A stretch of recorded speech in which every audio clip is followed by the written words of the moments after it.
Most people think they need to completely empty their muscles of glycogen to improve insulin sensitivity. That belief is one of the biggest reasons people overtrain, under-recover, and stall metabolically. But here's the truth.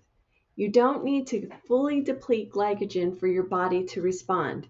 And understanding this changes how you should think about exercise entirely. So let's answer two questions clearly.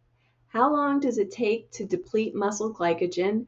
And does the body use muscle glycogen or liver glycogen first? First, let's talk about muscle glycogen. Muscle glycogen is local fuel. Each muscle stores and uses its own glycogen. It does not share it with the rest of the body. So how quickly it's used depends entirely, almost entirely, on intensity, not time.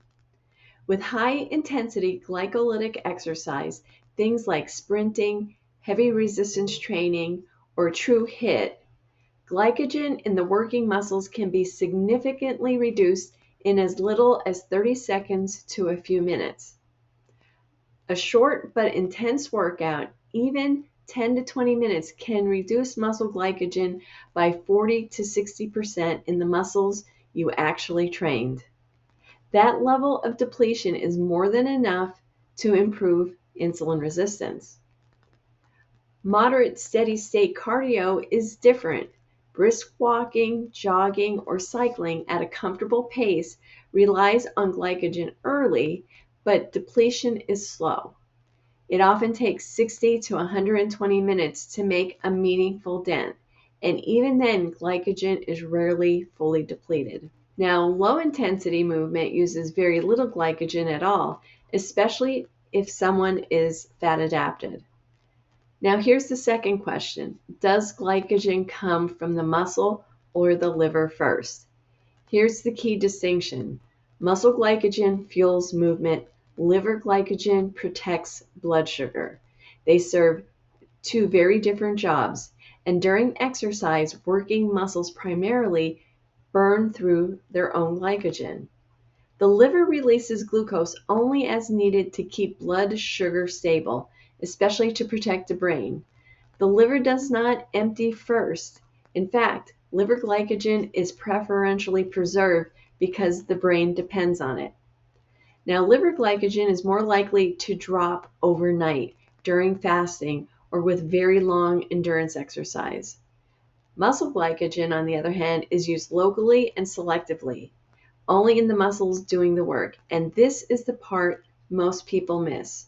You don't need to fully deplete glycogen to become insulin sensitive. Muscle contraction itself increases glucose uptake independent of insulin, which is very powerful. And then partial glycogen use plus contraction improves GLUT4 activity that lowers insulin demand and restores metabolic flexibility. So chasing full glycogen depletion often backfires.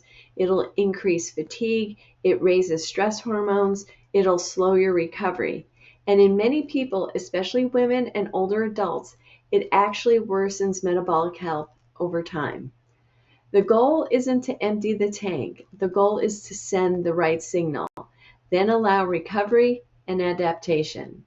That's how insulin sensitivity improves without exhaustion, without punishment, without burning yourself into the ground. If you want to understand how muscle protects you from insulin resistance and frailty as you age, watch the video on your screen next. This connection matters more than most people realize.